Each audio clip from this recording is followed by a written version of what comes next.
Hello viewers, welcome to Jinnat 360 YouTube channel. সঙ্গে রয়েছে আমি জিন্নাত।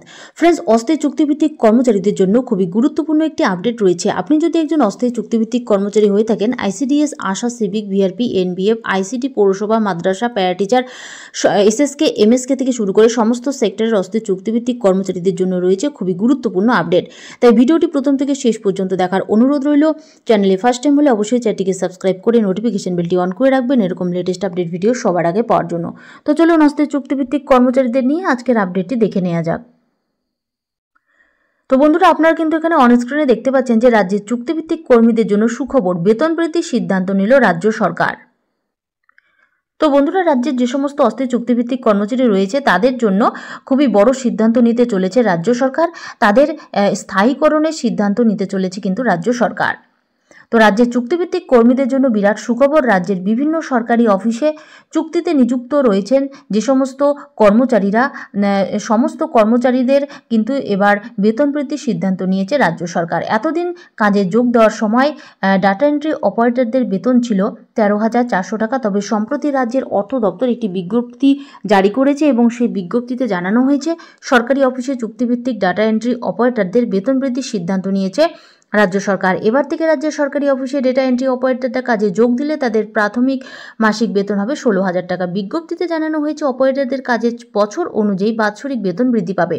প্রথমে কাজে যোগ দিলে বাৎসরিক 600 টাকা বেতন বাড়বে। 5 বছর কাজ করার পর বেতন 20,000 টাকা হলে বছরে বেতন বৃদ্ধি হবে 700 টাকা। এরপর কাজের বছর অনুযায়ী বাৎসরিক বেতন বৃদ্ধির পরিমাণ হবে 1,000 টাকা।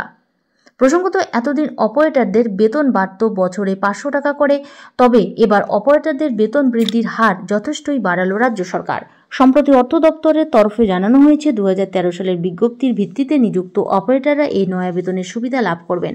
ইতিমধ্যে রাজ্যের এই সিদ্ধান্তে খুশি ডেটা এন্ট্রি অপারেটরের পদে যে সমস্ত কর্মীরা নিযুক্ত রয়েছেন। তো বন্ধুরা, এবার দেখুন যে শিক্ষকদের বেতন বাড়াতে হবে। সুপ্রিম কোর্টে ধাক্কা খেল রাজ্য সরকার। সুপ্রিম কোর্টে ধাক্কা খেল রাজ্য সরকার, শিক্ষকদের বেতন বাড়াতে হবে। মহার্ঘ ভাতা মামলায় সুপ্রিম কোর্টের সময় পেয়েছে, তবে শিক্ষকদের বেতন মামলায় শীর্ষ আদালতে ধাক্কা খেল পশ্চিমবঙ্গ সরকার।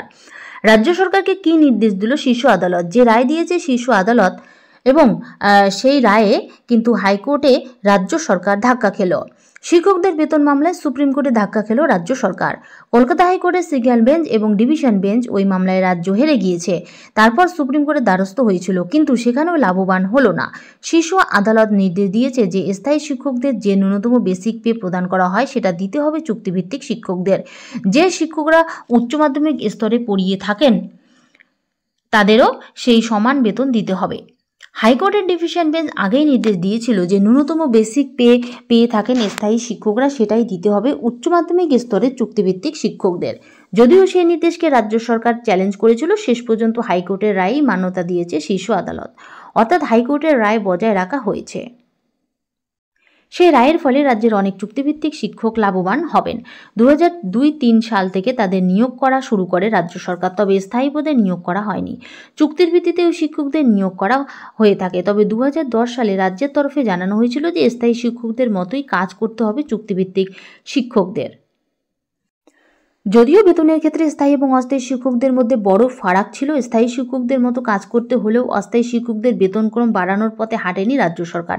সেই পরিস্থিতিতে স্থায়ী শিক্ষকদের মতোই যাতে বেসিক পে দেওয়া হয় সেই আর্জি জানাতে থাকেন উচ্চ মাধ্যমিক স্তরের চুক্তিভিত্তিক শিক্ষকরা। শেষ পর্যন্ত তারা হাইকোর্টে মামলা করেছিলেন। সুপ্রিম কোর্টে যখন শিক্ষকদের বেতন মামলায় রাজ্য সরকার ধাক্কা খেল, তখন পঞ্চম বেতন কমিশনের আওতায় পশ্চিমবঙ্গের রাজ্য সরকারি কর্মচারীদের বকেয়া মহার্ঘ ভাতা মামলায় আর কিছুটা সময় পেয়েছে মমতা বন্দ্যোপাধ্যায় সরকার। সুপ্রিম কোর্টে সেই ডিএ মামলা উঠেছিল এবং সেদিন শুনানি স্থগিত হয়ে গিয়েছে।